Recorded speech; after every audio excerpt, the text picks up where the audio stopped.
YouTube channel kingdom of health में मैं doctor Suman Gupta आज आपसे अपने व्यू शेयर कर रही हूँ। पीसीओडी, पीसीओएस एंड ओबेसिटी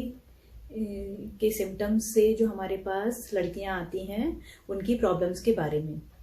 दोस्तों, जब उनसे वजन कम करने के लिए बोला जाता है तो उनके लिए बहुत मुश्किल होता है वजन कम करना। और ये ऐसी बीमारियां हैं कि जब तक आप अपना वजन कम नहीं करेंगे आपके शरीर को फायदा नहीं होने वाला है। जितना ज्यादा शरीर में वजन रहेगा उतना ही हार्मोनल डिस्टर्बेंस के चांसेस बढ़ते जाएंगे।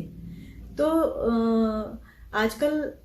जैसा कि हम जानते हैं कि जो लड़कियों के शरीर की जो ग्रोथ होती है वो 12 वर्ष से लेकर 18 वर्ष की उम्र तक मैक्सिमम होती है, जब उनका हार्मोनल चेंजेस हो रहे होते हैं और उनके शरीर की ग्रोथ हो रही होती है और मेंटल और फिजिकल डेवलपमेंट हो रहा होता है। और यही वक्त वो वक्त होता है जब बच्चों के ऊपर पढ़ाई का स्ट्रेस आ जाता है। बच्चे दिन भर पढ़ाई करते हैं, अपने अच्छे मार्क्स लाने के लिए और अपने कंपटीशन के लिए फाइट कर रहे होते हैं उस वक्त,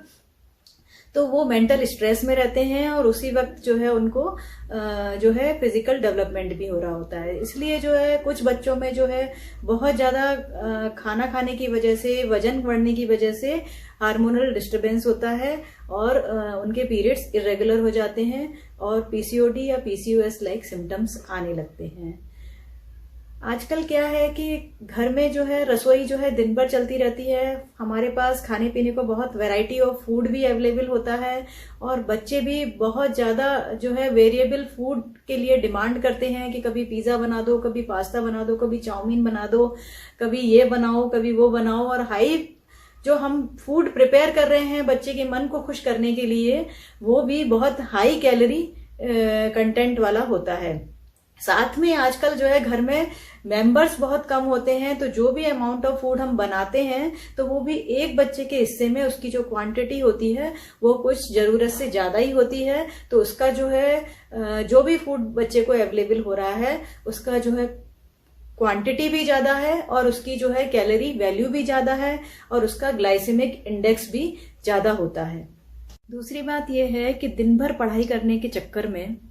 या फिर अगर आप वर्किंग विमेन हैं तो दिन भर कुर्सी पर बैठे रहते हैं तो आपकी फिजिकल एक्टिविटी नहीं हो पा रही है। ना कोई आप स्पोर्ट्स खेलते हैं, ना कोई आउटडोर एक्टिविटी करते हैं, ना आप रनिंग या वॉकिंग पर जा रहे हैं। तो आप जितनी भी जो कैलोरी इंटेक कर रहे हैं फूड से वो आपकी बर्न नहीं हो रही है। सबसे पहले तो मम्मियों को ही पता होना चाहिए कि हमें अपने बच्चों की हाइट के हिसाब से, डेवलपमेंट के हिसाब से उनको कितना खाना खिलाना है, उसकी कैलोरी वैल्यूज कितनी होनी चाहिए और बच्चों की हाइट के हिसाब से वेट कितना होना चाहिए, उसका बीएमआई कितना होना चाहिए और वेस्ट टू हिप रेशियो कितना होना चाहिए। अगर मम्मियों को ये बात पता होगी तो बच्चों को वो जबरदस्ती ठूस ठूस कर खाना नहीं खिलाएंगी। तो मम्मियों को सबसे ज्यादा जो है जरूरत है आज ये सीखने की कि जो वो खाना या भोजन बना रही हैं तो उसकी कितनी क्वांटिटी में कितनी कैलोरी है और बच्चे को कितनी कैलोरी के भोजन की जरूरत है और बच्चों को कितनी बार खाना खिलाना है और खाने को कैसे बनाना है, ताकि बच्चों का वजन ज्यादा ना बढ़े और बच्चों का हार्मोनल डिस्टरबेंस ना हो और बच्चे को पीसीओडी या पीसीओएस की प्रॉब्लम्स ना हो।